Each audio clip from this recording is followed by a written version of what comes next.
Hi, so thanks for joining me today. My name is Emily Newberry. I'm the Research and Scholarship Librarian at the Thompson Library. And today we're going to be talking about finding appropriate journals for your publications. So I'm going to be walking you through some of the tools that we have and kind of how to evaluate journals to see if they're a good fit and if they're reputable within the field. So the agenda for today, we'll talk about selecting a journal, getting started, some questions that you need to think about, and then the various publication options, open access, traditional, hybrid, and then some tools for searching and evaluating. And then we'll talk a little bit about predatory journals, which is an issue in publishing. And then at the end, we'll have time for some Q&A. So during the session, if you have questions, just type them into the chat box. My colleague Liz is here. If she can answer them, she will. If not, we will take them at the end. And happy to walk through any other questions that you have at the end that occur to you. So right off the bat, just kind of thinking about publishing, there's two really big things that you want to think about when you're deciding to publish something, right? The first thing is you want to find the right fit for your work. You want to kind of get your work to where you know people are going to read it, right? So some people may want to like go to the most high level, reputable journal that has a really high score, but it's like, more general, where there might be some smaller journals that are like really, really specific for your field and focus, and they may not be as highly cited, but it may be a better fit to get people who you want to be reading your work to get there.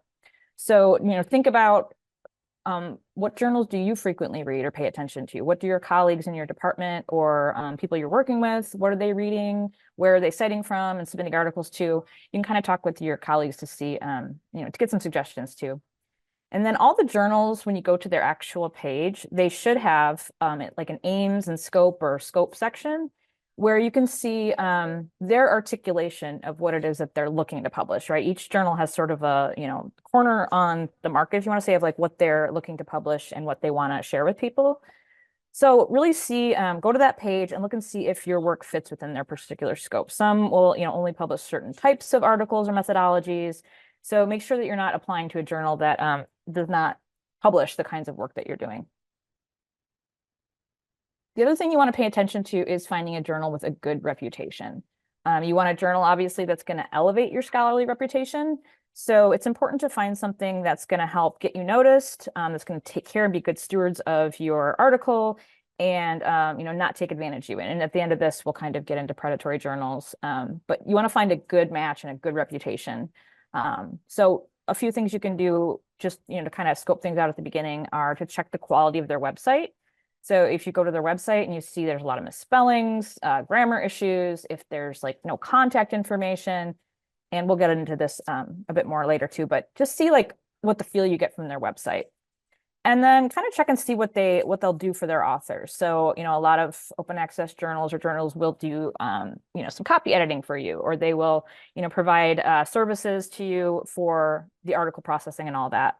And then some journals won't. So you want to make sure that you're finding some place that's going to be a good partner for you. And then take a look at those author permissions that they grant you. That's also another important thing. You want to retain some rights to your work so that you can share it like through a repository or with colleagues or things like that.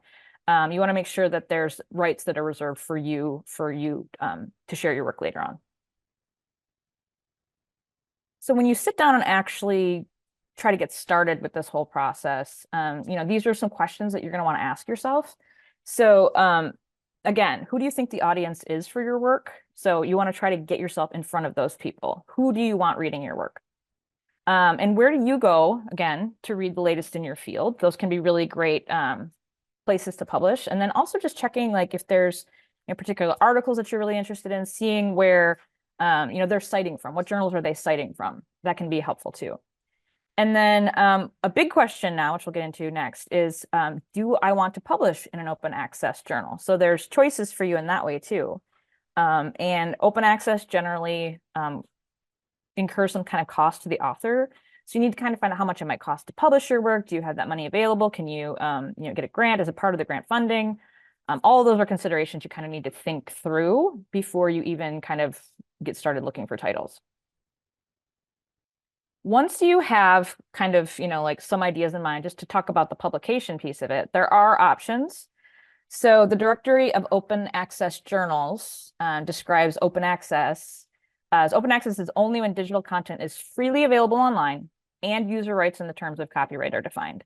So good open access journals will, make your content freely available for users, and you will have those rights to be able, to share your work. Some rights will be reserved for you. Open access does allow a much broader dissemination of your work, right? Especially, in underdeveloped countries or places where they may not have the resources, small institutions. Open access is going to get your work in front of researchers who may not have those connections to pay for those subscriptions, or, to be affiliated with a place that can pay for those subscriptions. So it really will open up your work to a larger audience. But it does, again, require a fee from the author. So here, an average is kind of like in the $2,000 to $5,000 USD area. Some are less expensive, some are more expensive. So you need to take that into consideration if you're going to choose open access, making sure that you have the funds available to pay that article processing fee, and if that is really what you want to do. And if you see, we'll kind of get into that too, but if you see super, super low fees, that can be a red flag, because doing good article processing, it takes people, it takes money, it takes, funds. So if you're seeing like low, or they're like granting a lot of free publishing, that can be a red flag. We'll get there too.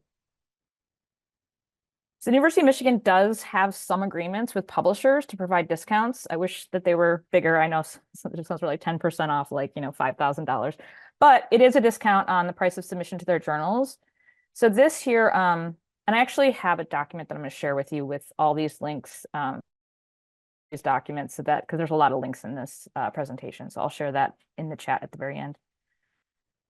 But if I link out here, you can see here, these are discounts that we currently have, and we add new ones as Ann Arbor kind of, comes to an agreement with these places. But if you're interested in publishing in one of these platforms, take a look at the site just to see if it's on there, and if, we can help you to get a discount on those charges. So keep that in mind. And then there's, of course, traditional publishing. So traditional publishing is, of course, probably what you are used to. It means that you submit your your article to a journal that has, their board, and the cost of publishing is put on the institutions.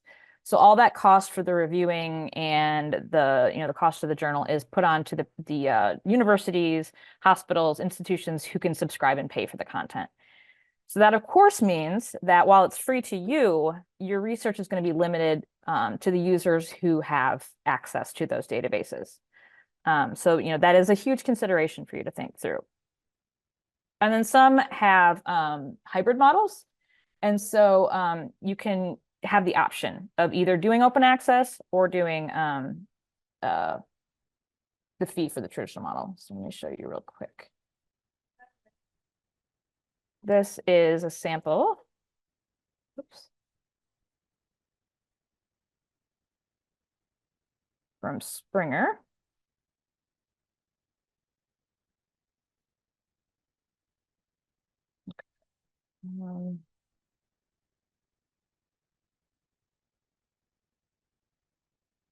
So here they talk about open access versus subscription publishing, because they have an option for both with their journals. So you can kind of decide if you want to use either one and still publish within Springer. Some are only open access and some are only traditional publish.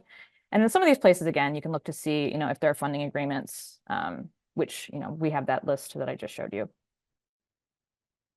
So kind of look for that to see if there is an option for both. Back into the show. So now I'm going to highlight some of the tools that we have available. Some are better than others, but these are all tools that you can kind of, cross-reference, jump into to see, just to start brainstorming and then like researching further down the line. So browsing is a tool that we have through the library, and what it's meant to be is like a visual way to look at journals within the context of an actual journal issue, right? So you can see all the articles. Jump in there. But one of the nice features that I really like about it, and we'll jump out here. So this is linked from our library page. When you go to look for journals, browsing is an option. And so here, this is like I said, sort of a visual list where you can set up a bookshelf and like RSS feed kind of thing to pay attention to articles. But it does have these sort of subjects that are hierarchical that we can kind of, break down to see, the different journals that are available. And these are only journals that we subscribe to, but we subscribe to, a lot of the good journals through Ann Arbor and all that. So we have a really good selection. But I just clicked on engineering and technology. So this brings me into the full collection of journals that we have that have been categorized by that. And if I want to go even, even narrower, there are these options on the side here. So let's say I want to go into mechanical engineering. And then of course there's even more. So you can kind of get as narrow or as broad as you want. I'll stop here just to kind of give us, but it gives me these journals on the side that are all mechanical engineering journals. And they're sorting them currently by A to Z, but there's this nice little journal rank button here. And we'll get into journal ranks in a little bit, but essentially this is sort of the, the weight of the journal or how reputable it is or how well cited it is. So you can kind of see here, these numbers indicate that weight. So energy and environmental science has an SJR score of 12, where progress in energy and combustion, there's a big sort of gap between the two of those.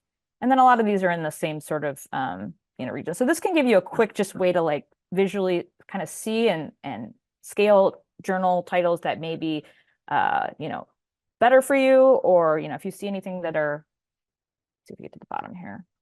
If you see unrated, I keep scrolling down. If you see unrated or very, very low scores, obviously, that may be something that you want to avoid.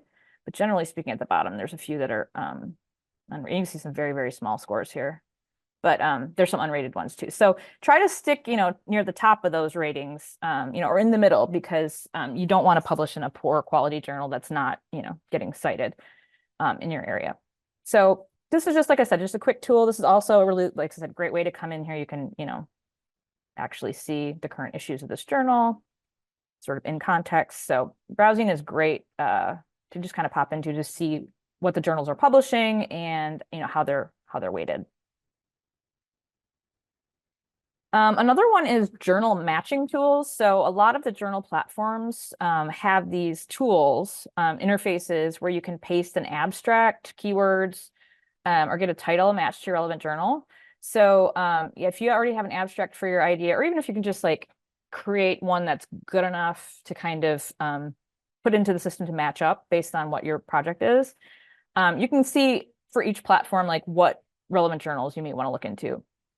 The caveat with these, though, is that each platform obviously wants you to publish in their journals, so they're not showing you, across platforms. You have to check Sage, you have to check Wiley, you have to check Elsevier. You kind of have to do each one individually. So this is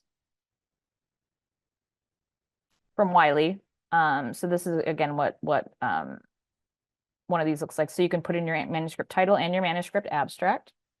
So I'm actually going to grab an abstract for an article that I co-authored. It's already been published, but I'll just put the abstract in so I can show you how it works. Oops, I gotta get the title in there too.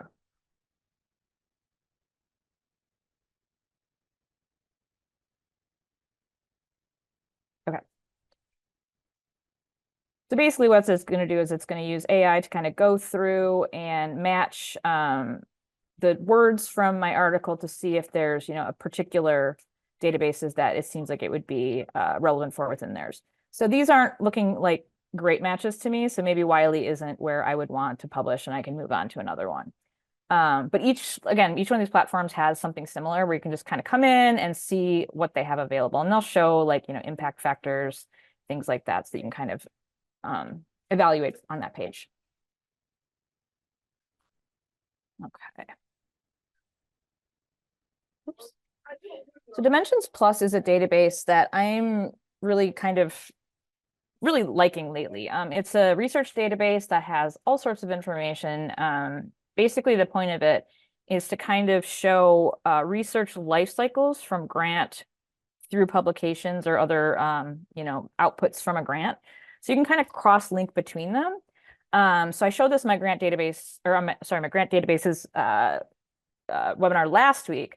But you can also use this to find journals, because what it'll do is it'll show you, based on abstracts or based on other researchers, where they're publishing. So if we go into dimensions, okay, so here's dimensions. So you can kind of see there's publication, data sets, grant. It's sort of a very big, cross purposes database, which is really nice. So I'm going to do the same thing where I am going to grab that abstract that I typed in earlier, or that I pasted earlier. There is an option when you go to documents, you can do keyword searches to find articles, grants, that sort of thing. You can also do abstract matching in this one. So when you click on when you click on the search box, I should say, it's going to give you these options, and similar documents allows me to paste that abstract.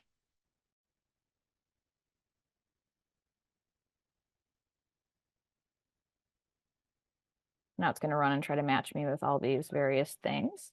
And so actually you can see the article that I'm talking about comes up at the top.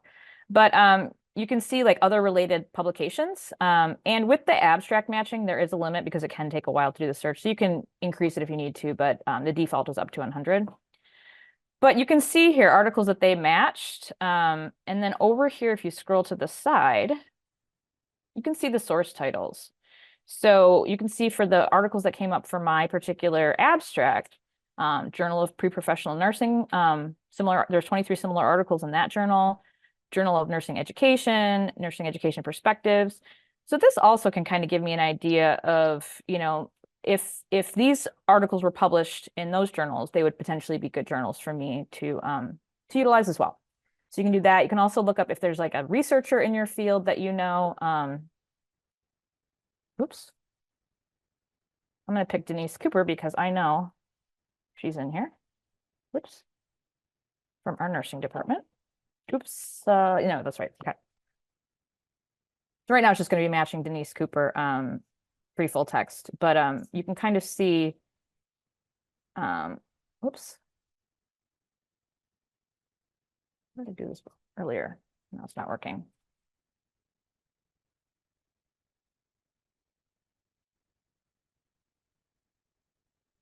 Yeah, there we go.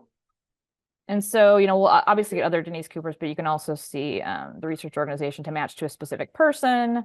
So here's the, whoops. We want to limit it to her particular works. She has 10 publications in here. And we can kind of see where it is that she's publishing. So you can do things like that as well, and related researchers. So it's kind of a cool thing to come in here and kind of, again, harvest some more titles that you may not have known about otherwise. Then if you are thinking of publishing in the directory of if you are thinking of publishing open access, a terrific place to look is the directory of open access journals. That is sort of the authoritative list of journals that are practicing, that have good practices in open access. And people have to submit an application, or not people, but journals have to submit an application to them, and they will vet it and then add it to the list. So they, you know, they're doing work to not just add any open access journal, but to try to only add ones that are, you know, demonstrating good practices. And then they also have this thing called the DOAJ seal that's awarded to those journals that have the best practices as far as open access.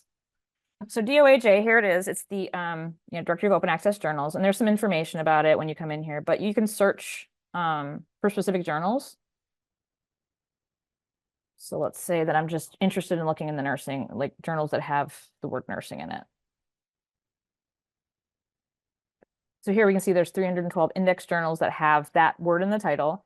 But then you can kind of do some things where you can see, like, you know, if you're interested, you don't want to pay a fee, you can filter that way. If you're only interested in journals that have that DOAJ seal, articles or journals where you're going to retain all your rights, you can kind of filter for those, as well as some other things like, you know, if you're interested in certain kinds of peer review licenses, as far as, you know, Creative Commons, those sorts of things, you can kind of do some manipulating to get to the kind of journal that you want.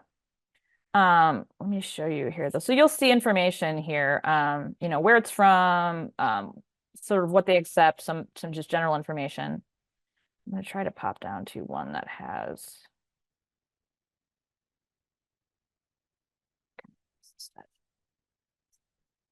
look up PLOS, which is another Public Library of Science. It's another open access database. There's 12 of them.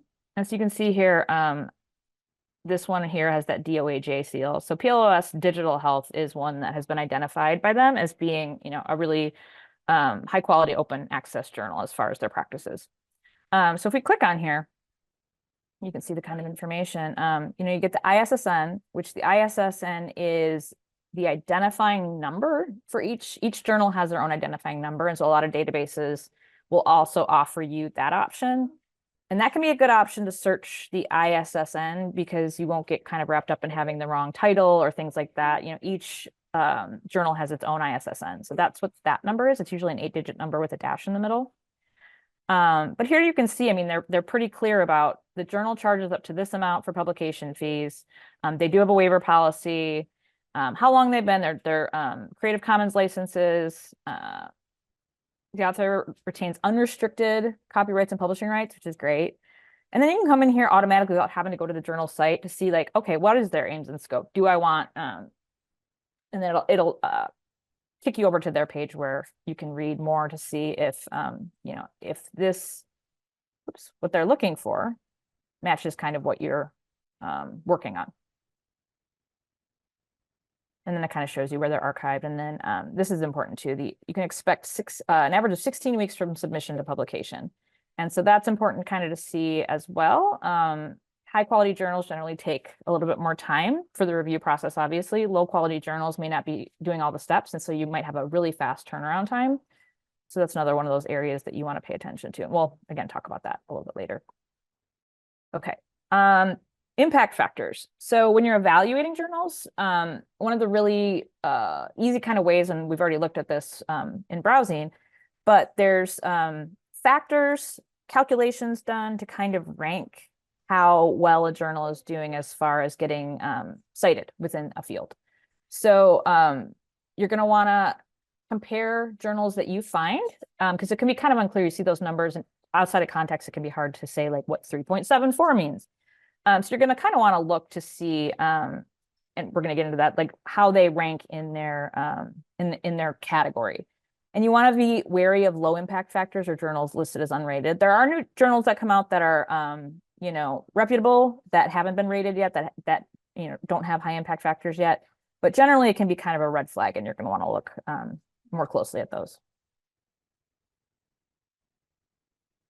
So the two most trusted of the impact factors that you may see around are the SCImago Journal Rank, SJR, or the Journal Citation Reports, which is the JCR. And so the SJR is free, which is why it's a great tool. It's provided by Scopus. And it's much larger than the JCR, which we'll talk about in a minute. And it actually includes JCR content. So really, SCImago is kind of the place to go unless you are working within the Elsevier Web of Science realm. So that's what Journal Citation Reports is. It's a subscription tool that we get through Elsevier for Web of Science, but it only ranks the journals that Elsevier has in their Web of Science core collections. So, if you're working in that in some of those journals, that can be a great place to look. But for a larger picture, you're going to want to use the SCImago. So if we go to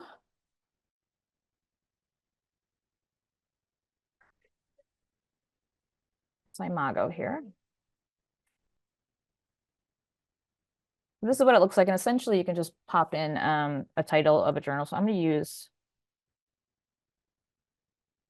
Cell Discovery. So here's Cell, oops, I clicked pretty fast. You get your list of results that match. So here's Cell Discovery, the one that I'm looking for. So if I click on it, I can see right away that it's from the United Kingdom and part of the Nature Publishing Group. Then you can see like what area it's categorized under, and then some more information about it. So, the year's coverage, the H index is another one of those like numbers that they use, but down here, it'll show the quartiles, which basically shows how important it is within these fields across the years. And then there's just some other information here. So the SJR has kind of gone up through time. It's kind of plateaued. Now it's at 4.179. And again, like that can be hard to, say, oh, that sounds great.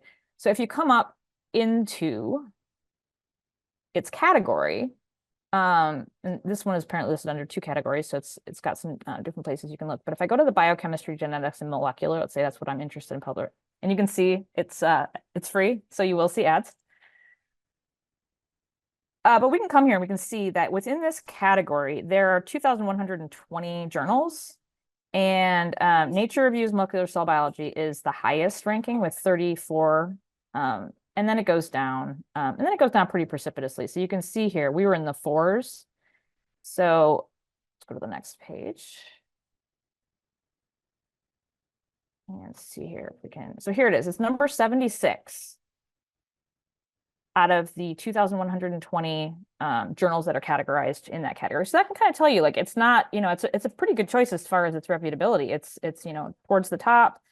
Obviously there's other things we're going to look at and see, as we do this, but that's, that's a good sign. It's indexed in here. It showed up when we looked it up, and it came up with a pretty good score.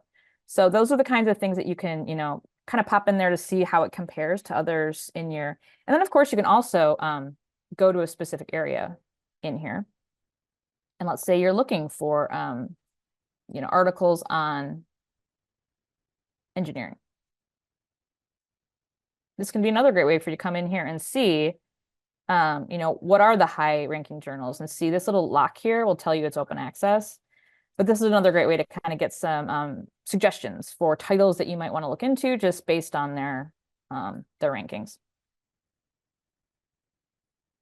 And again, journal citation reports, we'll jump in there real quick.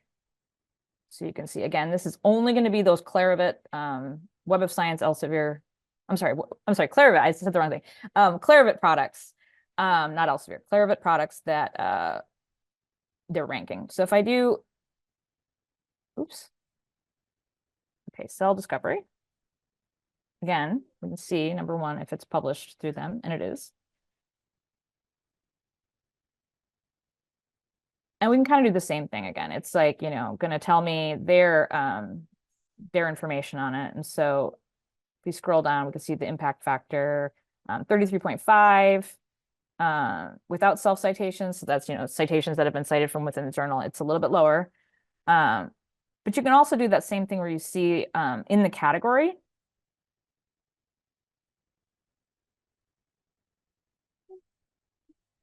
And generally speaking, just so you see this too, it takes a little while to to catch up. So they don't have the rankings for 2023 yet. They're still on the last year. 2022 is the last full complete year that they've calculated.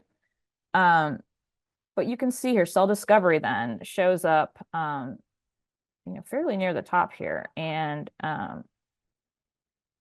actually, this is not ranking. Let's rank by that number.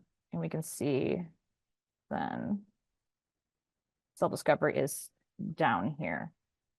But it's still, above quite a few other journals. So hopefully you can kind of see how that works. Those are, good places to kind of check. And like I said, the numbers are different between the two because they calculate them differently. But it's both, getting you to the same kind of information. How likely are you to get cited if you publish within that journal? And another great tool for evaluating is Ulrich's Web Global Serials Directory.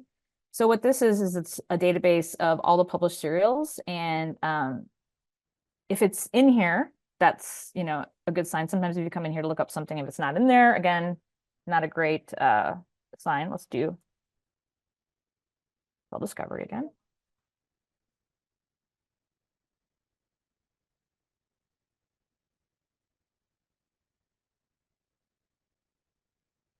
You can see here, it brings my search to the top that I did.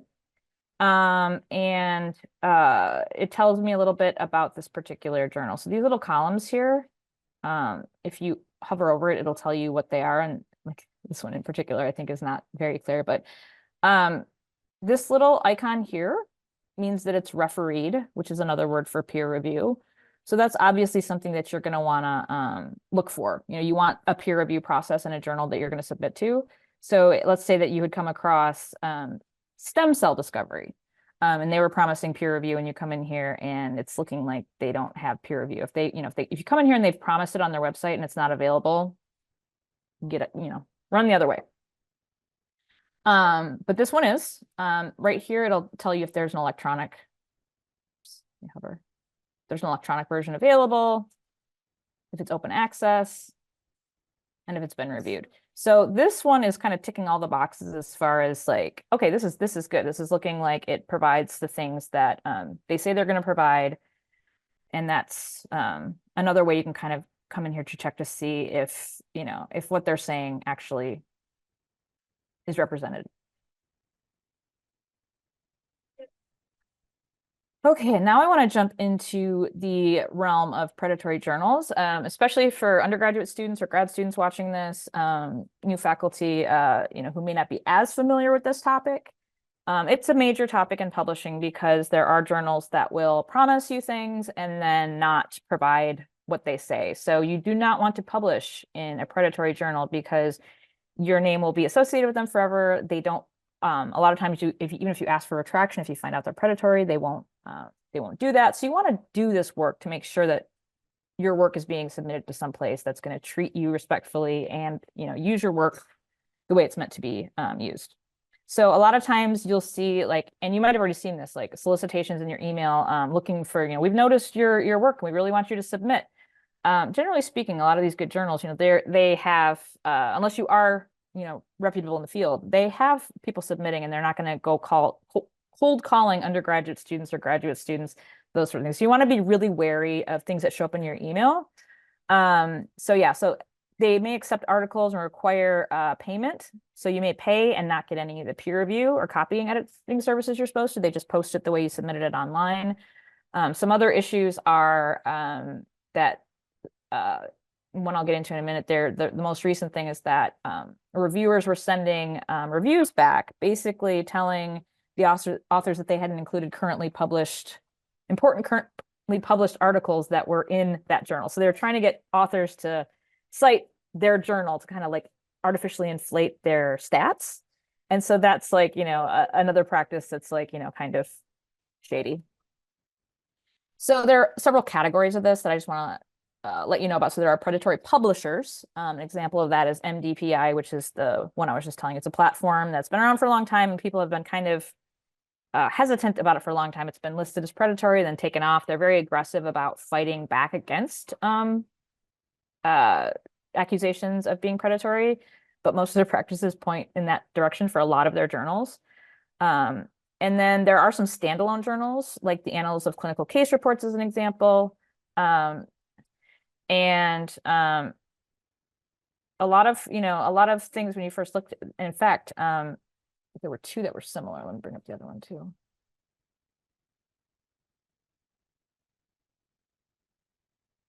This is the Annals of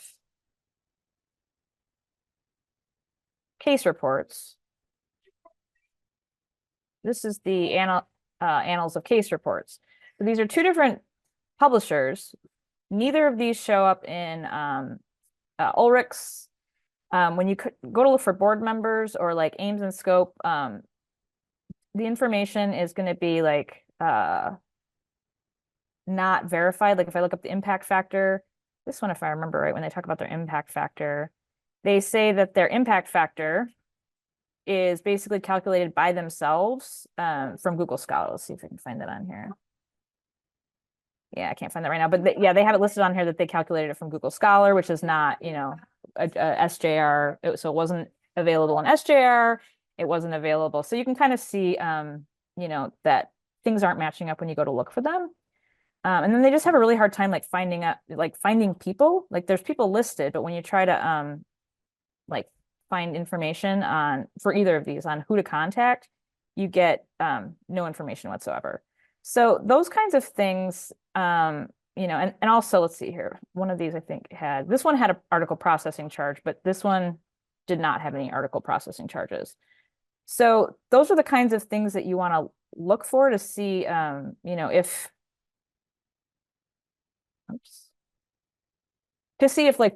red flags are being raised. If they're not showing up in those places that I've shown you, then yeah, run in the other direction. Another example is a hijack journal. And so that's where either a journal has gone out of business and then been resurrected as a new predatory journal, or in the case of this one, Arctic, it is a journal that's published by University of Calgary. And this is the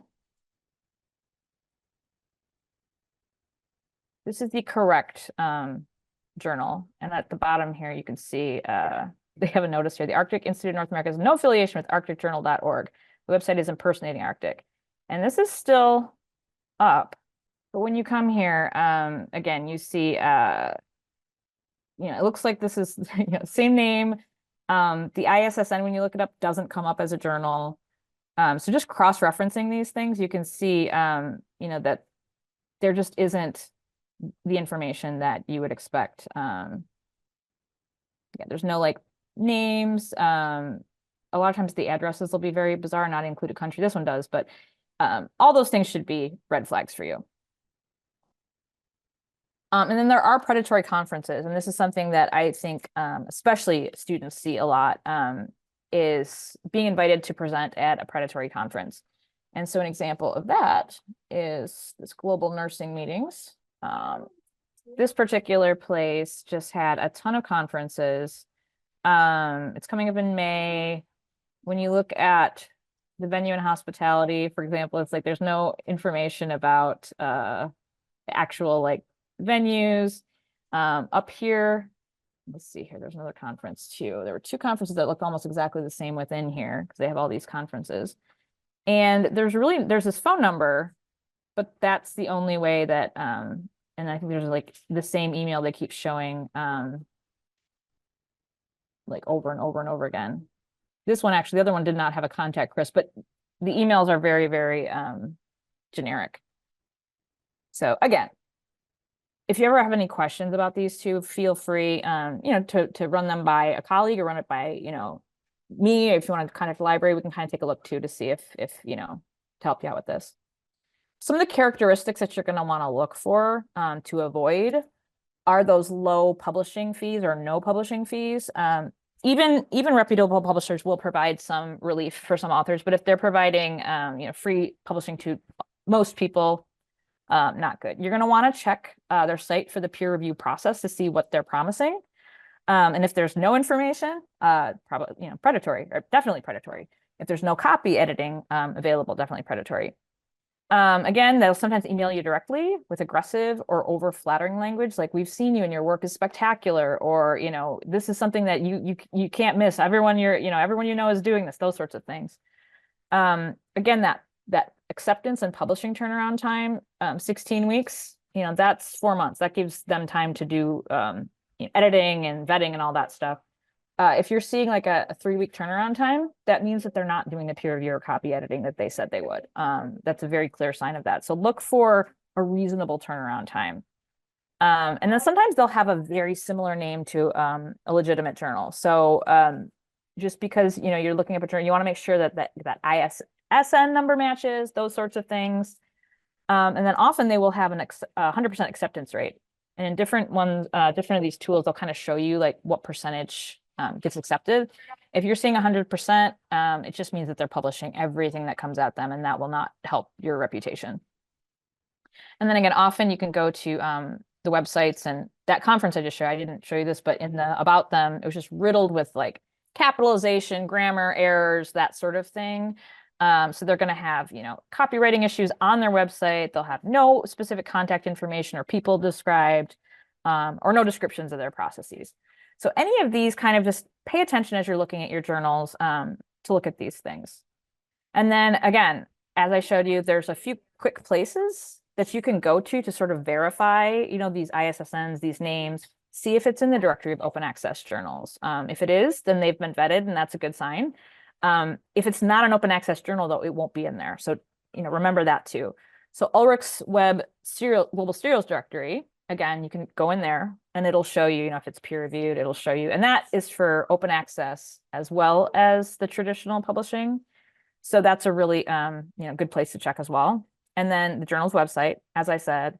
And then just a hard and fast thing that you can do that's really, really effective is Google the journal's name with the word predatory. That'll bring you up any blog post concerns, things that people have had, so you can kind of look at them and say, oh, okay, this is what's going on with that journal. And to be honest, I do that a lot, and it gives me at least a quick good sense, and then I can go in and do the other things.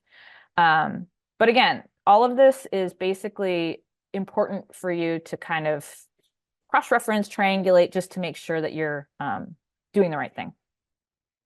I wanted to bring that up and talk about it, but it's also important not to get bogged down in researching whether or not journals are predatory. You can go into some serious rabbit holes. While preparing for this presentation, I started to go down those rabbit holes, and I was going to show you guys all sorts of crazy stuff. And I was like, nope, got to bring it back. It's so easy to do that. So the best thing to do is to look at what you want and look to see what's going to be the best fit, and not worry about, anything that, has red flags, because there's going to be a good fit for your journal in the actual, world of publishing. Find that rather than worrying about, what is predatory.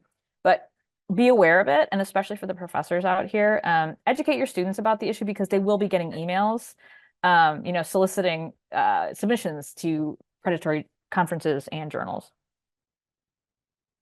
So this is a really, really, really great tool. It's not, because that's one of the things that I think a lot of librarians and information professionals have had problems with. There's been lists in the past of predatory journals, and there's one that is available to subscribe to, but there's issues with that, in that, predatory journals proliferate like crazy, and what's accurate today may not be accurate tomorrow. And some of these things are like, even nebulous as to if it really is predatory, if it's just bad practices.